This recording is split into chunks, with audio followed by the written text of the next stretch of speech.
هلالی وزگونم بلی هبانی وزگونم عاشقی بجنات گلک هنرمند هنه درج چاوین را گهاندنی به دنگین خوین خوش و زلال بهرمندی ده هنری ده دکن و هول ددن به چه شیوهی به دنگین خودنا و جواکا کردی ده بلاف بکن.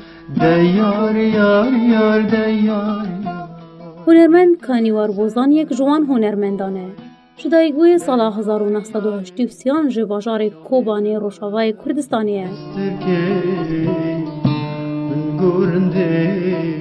حسکرین آوی جو هنری رج زاروکاتی آوی به دست بکریه.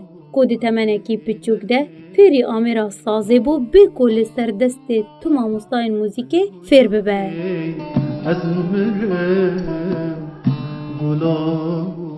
دیدما تمنیوی 13 سال بوست درانک جو گوتن و آوازن خوا چی کرد. بناوه ما بو دمکه.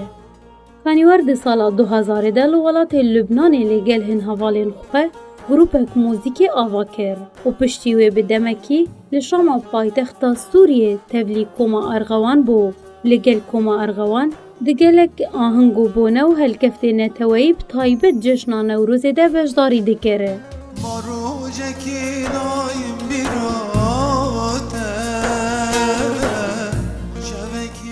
سال 2009 یکم البوم خوا بناوه هبونا من تنبه تومار کره و لواجار کوبانیجی هنرمند کانیوار بوزان کوما بناوه روژا براتی دامزرانده.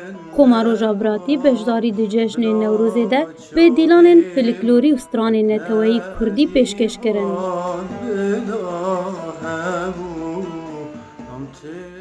هنرمند کانیوار بوزان نه تنی بزمانی کردی سترانان دبیجه، بزمانی عربی جی ستران گوتنه و بطایبت سترانه که بزمانی عربی لسر باجار فاک کوبانه دیدما ایریش کرن از داعش لسر کوبانه گوتیه.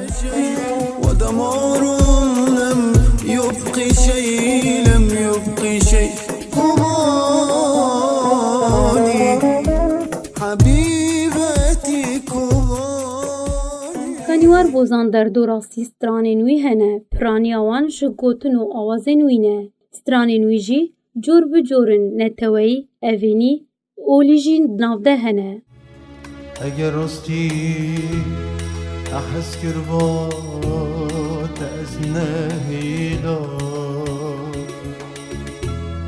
اگر راستی کانیوار بوزان پشتی شورش سوریه دست بکریه و که هر هنرمندکی کرد ولات خواه بجهیلا و بری خدا ترکیه نهال واجار عرفا با کوره کردستانی نشتجیه و استودیو اک تایبت بخواه آوا کریه بناوه ستیر که و کار هنری تیده بردوام دکه.